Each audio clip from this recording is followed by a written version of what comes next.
Mirto Uzuni vazhdon të shënojë me rregullsi në startin e këtij sezoni në MLS, duke lënë shenjën e tij për skuadrën e Austin, e cila duket se pak nga pak po gjen në ritmin e saj për të synuar zonën play-off të kampionatit.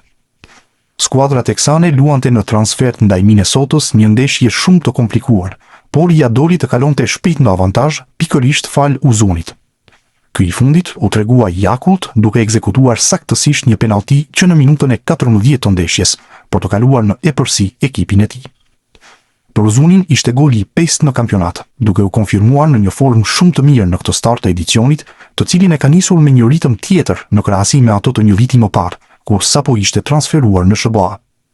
Sulmuesi që tani është vetëm një gol larg totali që regjistroi në 29 ndeshjet që luajti vjet në MLS me fanellën e klubit teksan.